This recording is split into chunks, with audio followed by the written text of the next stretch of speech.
Today I learned Pulp Fiction and The Shawshank Redemption opened on the same date of October 14th, 1994.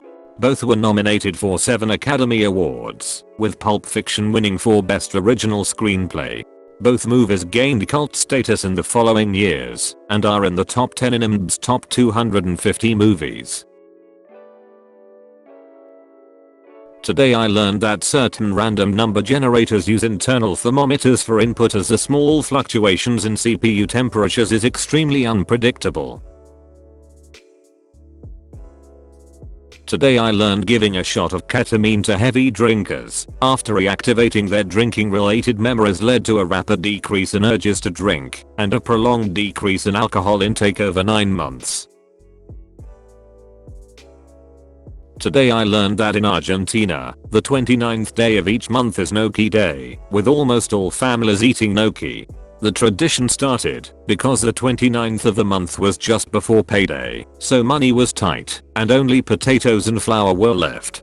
For extra luck, everyone gets a peso under their plate. Today I learned that someone in New York State bought an old bowl at a tag sale in 2007 for $3. When the buyer had it appraised several years later, they learned it was a 1,000-year-old Chinese bowl initially valued at $200,000 to $300,000. It later sold at auction for $2.2 million. Today I learned Harry Houdini wanted to prevent people from copying his Chinese water torture cell trick, but didn't want to patent it, as it would require explaining how it works. So he gave a performance of the trick as a one-act play before an audience of 1, and then filed for a copyright on the play. Today I learned that journalist Dan Rather became famous after his reporting saved thousands of lives during Hurricane Carla in 1961. Rather created the first radar weather report by overlaying a transparent map over a radar image of Hurricane Carla. This then helped initiate the evacuation of 350,000 people.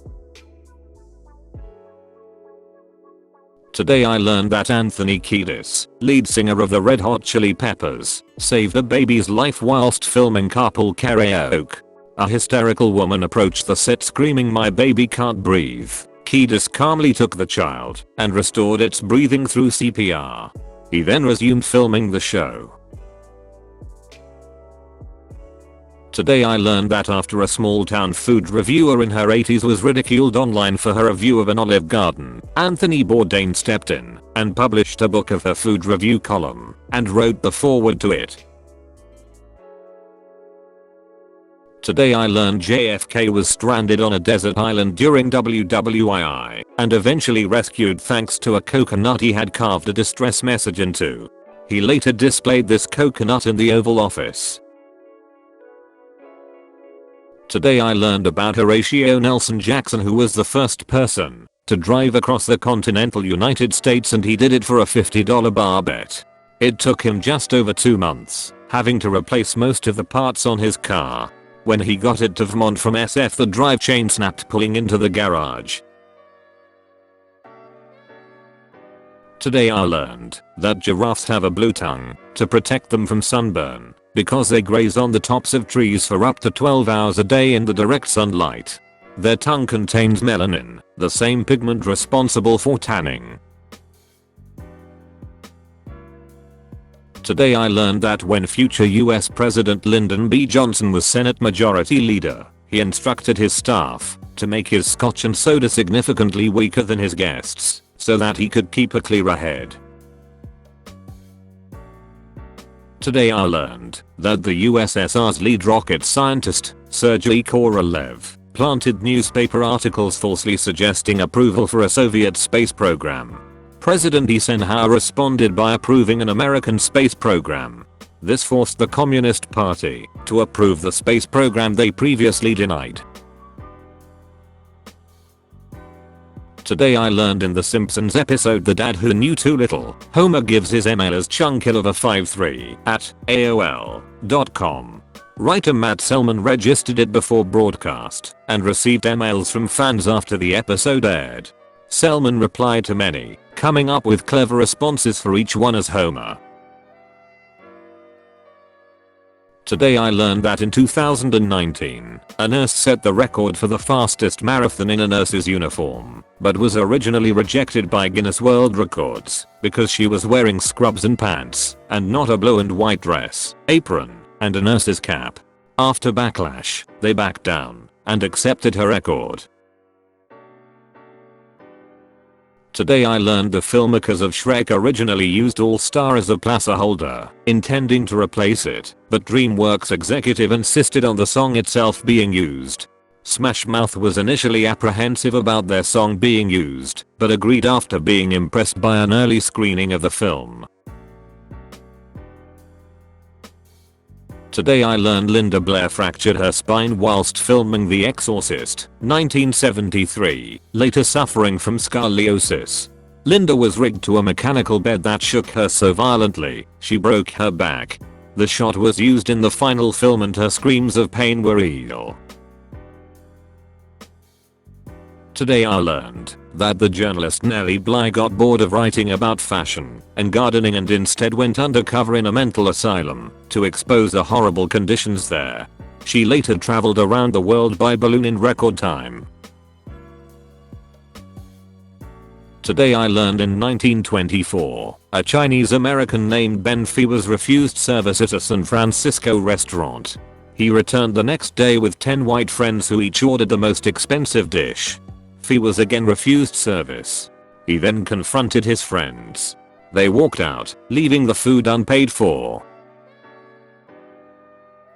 Today I learned that the mansion used on the ABC reality TV series, The Bachelor, is owned and lived in by a family.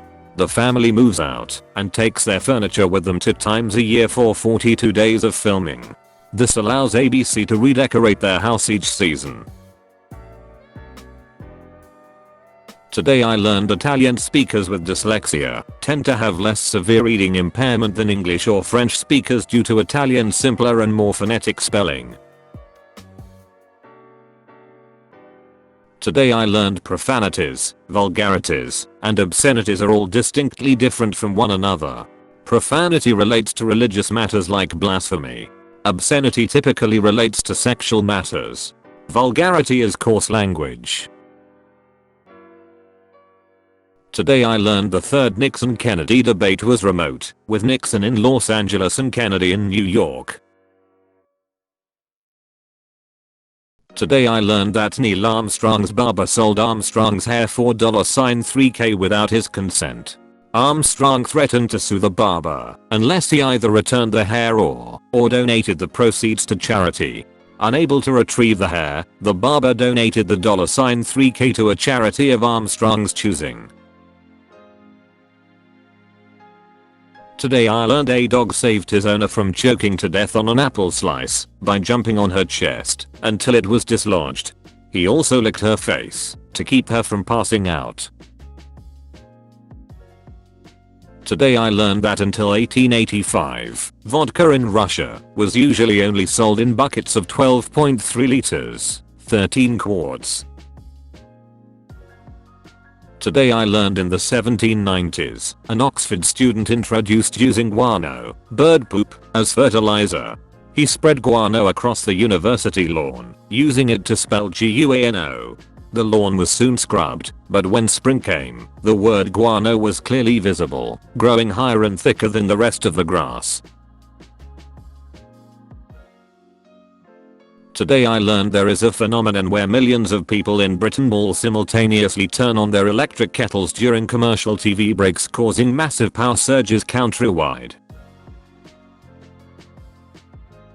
Today I learned despite its reputation for dangerous creatures, Australia is one of the safest places to live.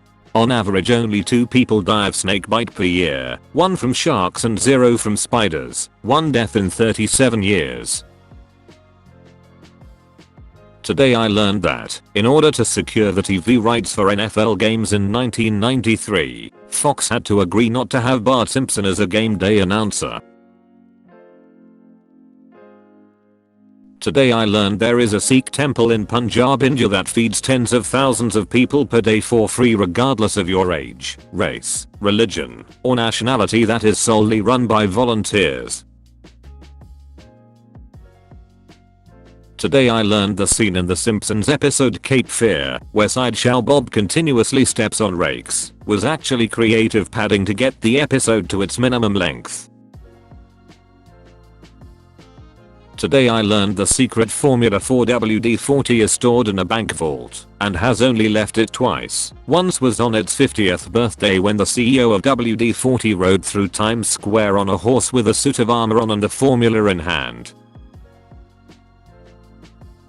Today I learned of Hans Heyer, who managed to sneak onto the grid at the 1977 German Grand Prix that he failed to qualify in and was not noticed until his gearbox broke down on lap 10, gaining him the dubious credit of being the only man in Formula 1 history to be awarded a DNQ, DNF and ESQ in the same race. Today I learned that H.R.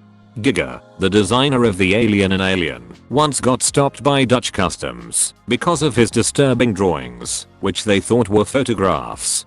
Giger later said, "Where on earth did they think I could have photographed my subjects?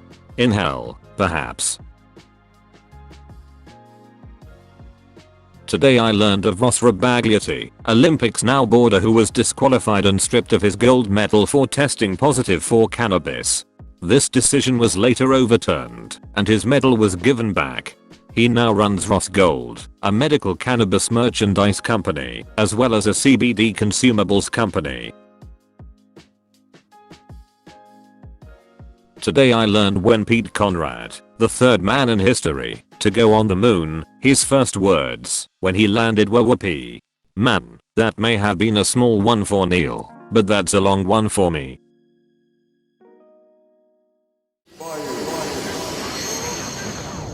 Bye.